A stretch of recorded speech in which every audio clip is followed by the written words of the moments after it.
Bonjour, bienvenue à Culture du Royaume, ici Régent Cloutier. Notre vision est d'équiper notre génération à découvrir leur nouvelle identité afin que tous puissent expérimenter leur plein potentiel. Pour en savoir plus, visitez notre site internet à cultureduroyaume.com. Bonne écoute!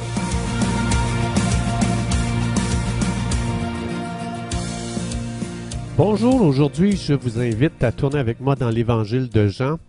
Je vais lire 5 versets, donc dans Jean chapitre 5, versets 1 à 9, ça dit ceci.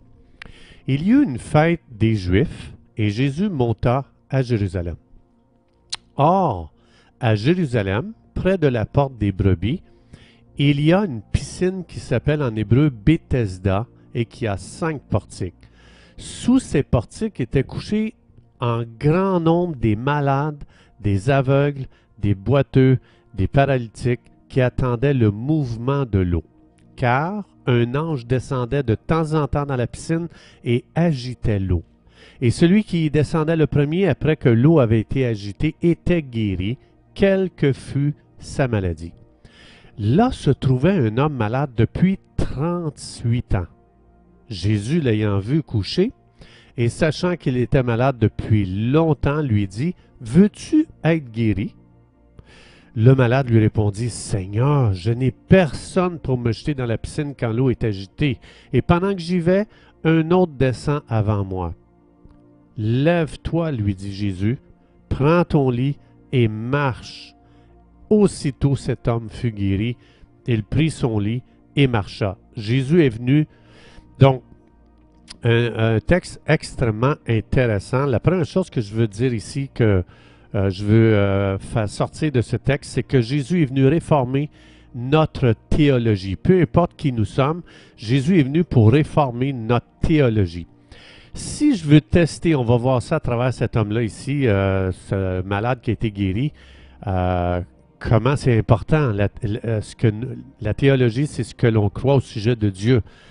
Donc, si je veux tester ma théologie, si je veux savoir si elle est bonne, j'ai juste à regarder la vie de Jésus parce que c'est lui la théologie parfaite. Maintenant, Jésus, je l'ai déjà partagé, je le dis encore, dans Jean 5,30, dans Jean 5,43, ça dit que Jésus est venu démontrer ce que le Père a toujours voulu pour chaque personne dans chaque situation. C'est pour ça que ça dit que Jésus a guéri tous les aveugles, tous les sourds, tous les malades, tous les paralytiques, et etc. Donc, Jésus il dit, « Moi, je suis venu pour vous démontrer le cœur du Père céleste dans le ciel envers vous. » Ça veut dire qu'il y a beaucoup de gens qui toléraient des choses dans leur vie que le Père n'a jamais voulu pour eux, y compris cet homme ici qui était malade depuis 38 ans qu'on vient juste de lire. Donc, si on regarde, ce gars-là, il a été malade 38 ans. Avec qui est-ce qu'il se tenait? Si tu regardes au verset 3, ça dit que ce gars-là se tenait avec des gens comme lui, des malades, des infirmes, des gens qui avaient des problèmes. Fait 38 ans qu'il se tient avec les mêmes personnes qui étaient dans le même état que lui. Quel résultat ou changement ça l'a produit être 38 ans avec des gens comme lui? Aucun résultat. Et c'est pour ça qu'aujourd'hui, je veux parler de l'importance de côtoyer des gens qui pensent différemment que vous.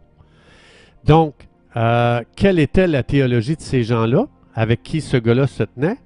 Au verset 4, ça dit « Tous ces gens-là attendaient qu'un ange descende de temps en temps dans la piscine pour agiter l'eau.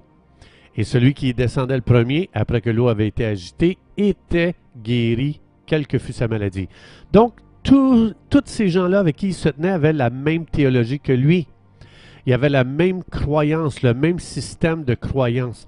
Jésus arrive sur la scène, puis il révèle à tous ces gens-là que leur théologie n'était pas juste.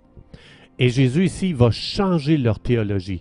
Il va leur démontrer qu'est-ce que le Père a toujours voulu, y compris pour ce gars-là qui faisait 38 ans, qui était dans le même état.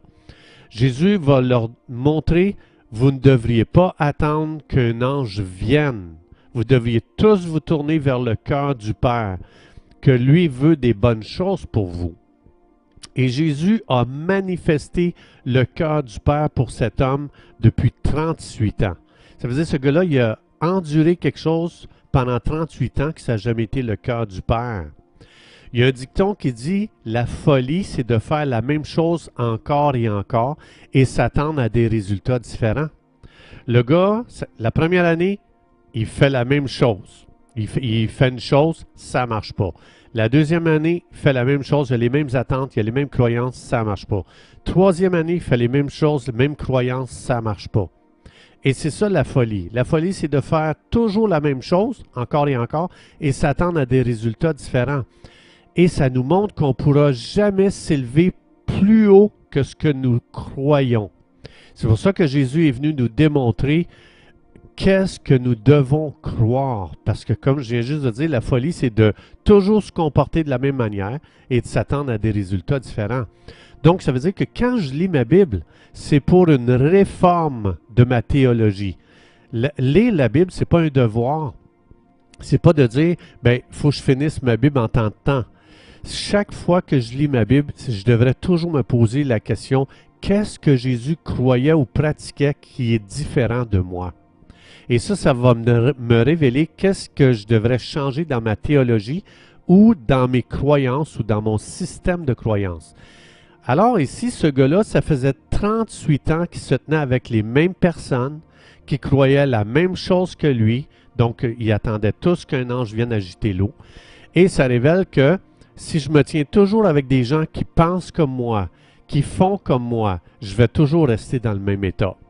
Je dois commencer à me tenir avec Jésus. Quand je lis ma Bible, quand j'ouvre les pages de la Bible, je commence à me tenir avec Jésus et c'est sûr que ça va révolutionner mon système de croyance et ça va révolutionner mon style de vie. C'est obligé. Je ne pourrai pas rester la même personne.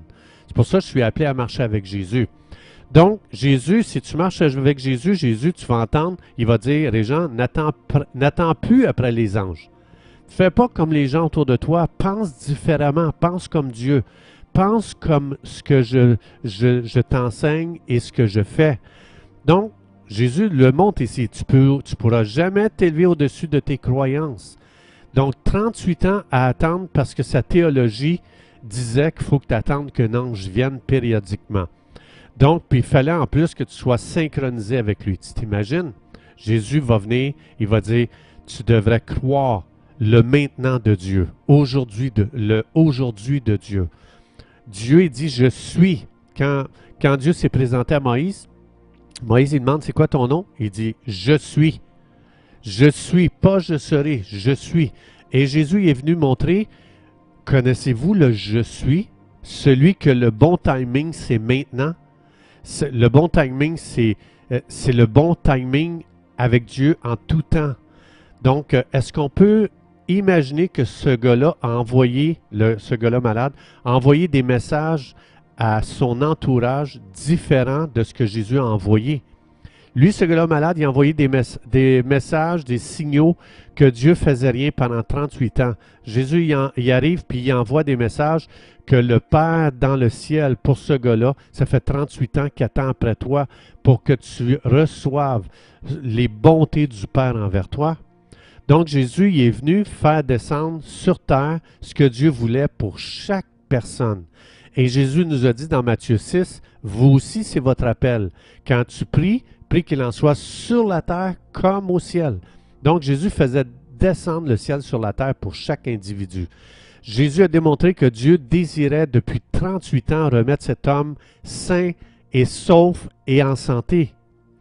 Et il faut savoir que quand on commence à apporter cette image-là glorieuse d'un bon Père dans le ciel qui veut des bonnes choses pour nous, et que tu deviens un instrument qui change les faux signaux qui sont envoyés ou les faux signaux mensongers concernant Dieu, il faut savoir que l'ennemi chicote vraiment sur sa chaise. Jésus, il dit, je suis venu pour représenter la volonté de Dieu pour l'humanité. Et ici, c'était, Dieu n'a jamais voulu que tu sois infirme depuis le début de ton épreuve. Donc, sa croyance n'était pas que Dieu, mon bon Père céleste, veut ma guérison, mais que j'ai une très mince chance de me rendre à l'eau pour guérir quand l'ange vient. Ça, c'était les signaux que lui envoyait depuis 38 ans. C'est pour ça qu'on doit être enseigné sur le cœur du Père pour nos situations, parce qu'on va établir des limites basées sur ce que nous croyons.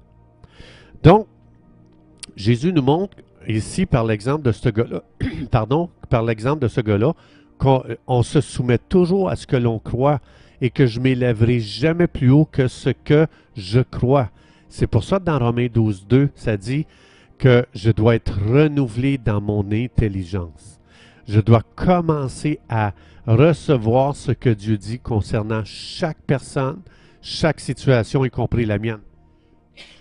Et c'est là l'importance de s'exposer à des témoignages de gens qui ont vécu l'intervention dans leur vie parce que ça révèle ce que Dieu veut faire aussi dans ma vie.